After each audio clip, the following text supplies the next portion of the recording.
नमस्कार। आप सुन रहे हैं द बॉलीवुड रेडियो और मैं हूं आपके साथ आकाश।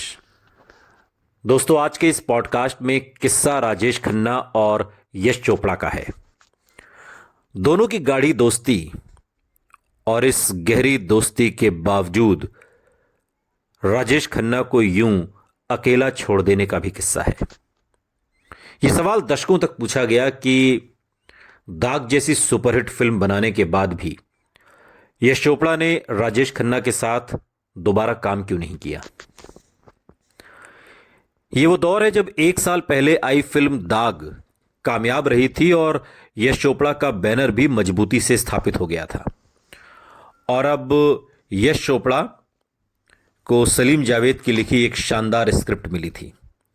प्रोड्यूसर के रूप में गुलशन रॉय और लेकिन एक दिक्कत यह थी कि यश चोपड़ा के निर्देशन में बनने वाली इस फिल्म को लेकर के जो बातें मीडिया में चल रही थीं कि अब राजेश खन्ना एक बार फिर यश चोपड़ा के साथ होंगे, ऐसा इसमें नहीं हुआ। यश चोपड़ा ने राजेश खन्ना के बजाय अमिताभ बच्चन पर दांव लगाने का फैसला किया। फिल्म थी दीवार। हालांकि राजेश खन्ना ने अपने इंटरव्यूज में यह बात कही है कि यश चोपड़ा ने दीवार पहले उन्हें ऑफर की थी, मगर फिल्म की लेखक जोड़ी सलीम जावेद के सलीम खान एक इंटरव्यू में इस बात से इनकार करते हैं और वो बताते हैं कि दीवार के रोल के लिए कभी राजेश खन्ना से बात नहीं की गई। वो कहते हैं कि हमने तो वो रोल अमिताभ बच्चन को ध्यान में रखकर ही लिखा था। वो उस रोल के लिए पूरी तरह फिट बैठते थे और उनमें अदला बदली की नहीं जा सकती थी। ये रोल तो लिखा ही अमिताभ के लिए गया था। तकरीबन इसी दौरान यश चोपड़ा ने अपनी एक और फिल्म कभी कभी की प्लानिंग शुरू कर दी, जहां दीवार एक एक्शन फिल्म थी और कभी कभी दो पीढ़ियों की लव स्टोरी पर आधारित एक महत्वाकांक्षी मल्टी स्टारर फिल्म थी। कभी कभी में हालांकि राजेश खन्ना की छवि के मुताबिक शायराना और रोमानी रोल था, लेकिन इस रोल के लिए भी राजेश खन्ना के नाम पर कभी विचार नहीं किया गया। फिल्म में शायर की भूमिका भी angry young man Amitabh Bachchan को दे दी गई। साथ ही शशि कपूर और ऋषि कपूर के रोल भी पूरी तरह रोमांटिक थे। यश चोपड़ा से अक्सर यह सवाल पूछा गया कि उन्होंने राजेश खन्ना को इन फिल्मों के लिए साइन क्यों नहीं किया। कई साल बाद अप्रैल 1987 पिक्चर पोस्ट मैगजीन, इस मैगजीन को दिए अपने एक इंटरव्यू में यश चोपड़ा कहते हैं कि इस बात का कोई सटीक जवाब देना तो बहुत मुश्किल है, क्योंकि कोई खास वजह थी ही नहीं।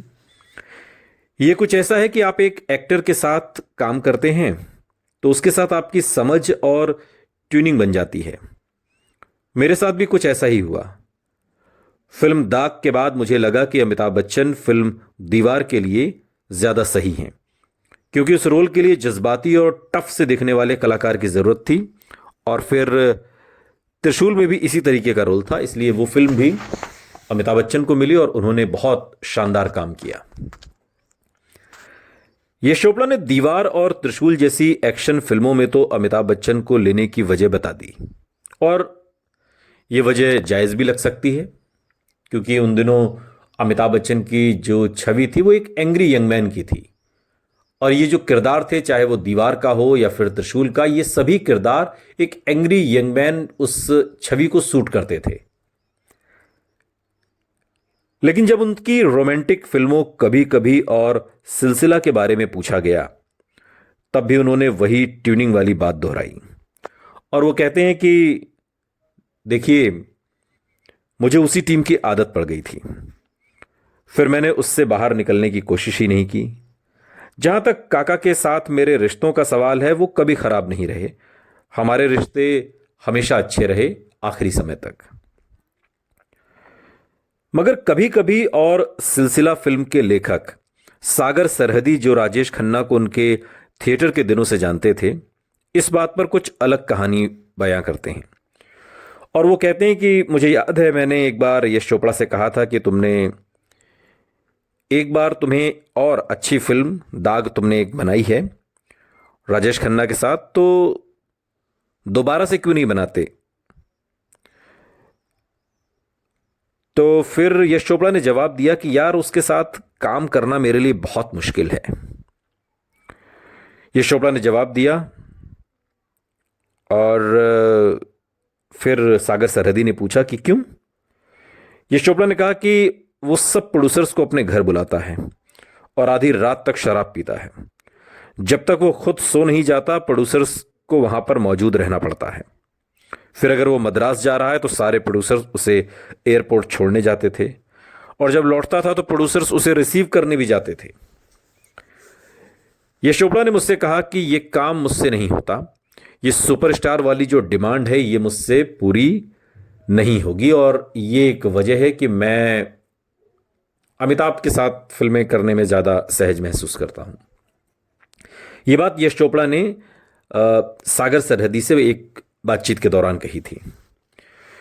इस बात का जिक्र छिड़ा तो द फिल्म स्ट्रीट जर्नल की संपादक और फिल्म पत्रकार भारती एस प्रधान बात के दिनों में बताती हैं, यश चोपड़ा ने भी ये सब किया जब तक उन्हें राजेश खन्ना की जरूरत थी। फिर उन्हें अमिताभ बच्चन के रूप में एक अल्टरनेटिव मिल गए, वरना शायद वो बाद में भी वो सब करते रहते जो राजेश खन्ना चाहते थे या बाकी प्रोड्यूसर्स करते थे। ये सब एक जैसे हैं। जैसे ही स्टार का मार्केट खराब हुआ ये सोचते हैं कि अब मैं इसकी चमचागिरी क्यों करूं। मैंने राज कपूर के अंतिम संस्कार के दिन एक बहुत बड़े निर्माता को अमिताभ बच्चन के चप्पल हाथ में लेकर चलते हुए देखा है। और फिल्म इंडस्ट्री में ये सब होता है, इसमें कोई चौंकने वाली बात नहीं है। यश चोपड़ा ने जब उस समय राजेश खन्ना को छोड़कर अमिताभ बच्चन को अपनी फिल्मों का हीरो बना लिया तो ये बात राजेश खन्ना को पसंद नहीं आई। जाहिर है पसंद ना आने तो वाली तो बात भी थी। नमक हराम के बाद वो अमिताभ बच्चन को लेकर काफी असुरक्षित हो गए थे। सागर सरहदी एक इंटरव्यू में बताते हैं कि एक बार मैं कोई स्क्रिप्ट लिखने खंडाला गया और वहां मेरी मुलाकात राजेश खन्ना से हुई। मैंने उनसे पूछा कि यार तू यश चोपड़ा के साथ और कोई फिल्म क्यों नहीं कर रहा। तो राजेश खन्ना चिढ़कर बोले, यश अच्छा डायरेक्टर नहीं है, वो मेहनत बहुत कराता है, सुबह से लेकर रात, मुझसे नहीं होगी इतनी मेहनत। सागर सरहदी राजेश खन्ना की इन बातों को सुनकर हंस पड़े थे। यह बात भी गौर करने लायक है कि उस दौर में जहां यश चोपड़ा जैसे कुछ निर्देशकों ने राजेश खन्ना के साथ दोबारा काम नहीं किया, वहीं जे ओम प्रकाश, ऋषिकेश मुखर्जी, शक्ति सामंत जैसे निर्देशक भी थे जिन्होंने राजेश खन्ना के साथ कई फिल्में बनाई। और जे ओम प्रकाश से राजेश खन्ना के इस पहलू के बारे में एक इंटरव्यू में जब पूछा गया तो वो कहते हैं कि राजेश खन्ना के साथ काम करना मेरी जिंदगी का सबसे आसान और बेहतरीन अनुभव रहा। सब कुछ इस बात पर निर्भर करता है कि आप अपने कलाकारों को कैसे हैंडल करते हैं। कुछ लोग गलत वादे कर देते हैं और फिर परेशानी हो जाती है। मुझे राजेश खन्ना ने कभी परेशान नहीं किया, ना ही मुझे डेट्स के लिए कभी उनके बंगले में हाजिरी लगानी पड़ी और ना ही वो तमाम चमचागिरी जिसके बारे में अक्सर बातें की जाती हैं। ये जे ओम प्रकाश ने एक इंटरव्यू के दौरान कहा। फिल्म इंडस्ट्री के कई सीनियर टेक्नीशियंस बताते हैं कि शक्ति सामंत ने राजेश खन्ना को अहम ब्रेक दिया था और ऋषिकेश मुखर्जी की भी वो बहुत इज्जत करते थे। इसलिए इन सीनियर फिल्म मेकर्स के साथ वो सुपरस्टार वाले नखरे नहीं दिखाते थे और कंट्रोल में रहते थे, मगर अच्छे व्यवहार वाली खबरें कम ही छपती थीं। इस बात पर रोशनी डालते हुए निर्माता निर्देशक जे ओम प्रकाश एक इंटरव्यू के दौरान कहते हैं कि काका की लाइफ वैसे भी जो थी वो एक्सट्रोवर्ट नहीं था, वो इंट्रोवर्ट था। तो हर एक से उसकी बातचीत भी ज़्यादा नहीं होती थी। कई इंसानों में खूबियां कम होती हैं, कमजोरियां ज़्यादा। तो एक्शन रिएक्शन से ही आदमी पहचाना जाता है।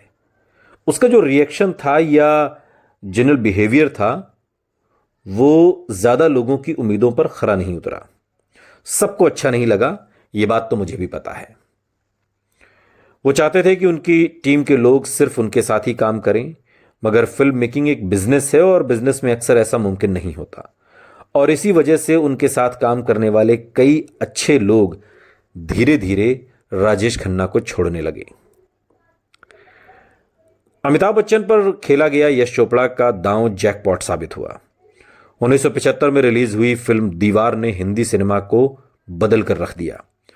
साथ ही अभिनेता के तौर पर अमिताभ बच्चन की शख्सियत को एक नई ऊंचाई दे दी। अमिताभ बच्चन की रफ्तार बढ़ चुकी थी और इसके बाद चुपके चुपके, मिली और जमीर जैसी उनकी कई फिल्में रिलीज हुईं जिसमें उनके अभिनय के एक अलग अलग शेड्स नजर आए। और खास बात यह थी कि चुपके चुपके और मिली निर्देशक ऋषिकेश मुखर्जी की फिल्में थीं और जमीर का निर्माण बी आर चोपड़ा ने किया था। ये वो लोग थे जो कुछ ही समय पहले तक राजेश खन्ना के साथ कामयाब फिल्में बना चुके थे, लेकिन अब शायद वो दौर बीत रहा था। और फिर इसी साल के अंत में बॉक्स ऑफिस पर एक और धमाका हुआ और इस धमाके का नाम था शोले। पहले दीवार और अब multi starrer action film Sholay ने फिल्म इंडस्ट्री का ट्रेंड काफी हद तक बदल कर रख दिया। रोमांटिक फिल्मों की जगह अब दर्शकों को एक्शन और मारधाड़ पसंद आने लगी। शोले के निर्देशक वही रमेश सिप्पी थे जिनकी फिल्म अंदाज सिर्फ राजेश खन्ना के एक गेस्ट अपीयरेंस की वजह से ब्लॉकबस्टर हो गई थी। मगर वैसी कामयाबी के बावजूद उन्होंने अंदाज के बाद कभी राजेश खन्ना के साथ काम नहीं किया। भारतीय सिनेमा के इतिहास की सबसे कामयाब फिल्मों में से एक शोले को लिखने वाले भी एक समय में राजेश खन्ना के खास रहे सलीम जावेद ही थे, लेकिन उन्होंने भी बाद में राजेश खन्ना से किनारा कर लिया। ये सारे लोग धीरे धीरे राजेश खन्ना को छोड़कर उन्हें अकेला कर गए। लेकिन क्या इस अकेलेपन के लिए राजेश खन्ना भी जिम्मेदार हैं? ये सोचने वाली बात है। आप क्या सोचते हैं? कमेंट बॉक्स में हमें जरूर बताइएगा। सुनते रहिए द बॉलीवुड रेडियो, सुनता है सारा इंडिया।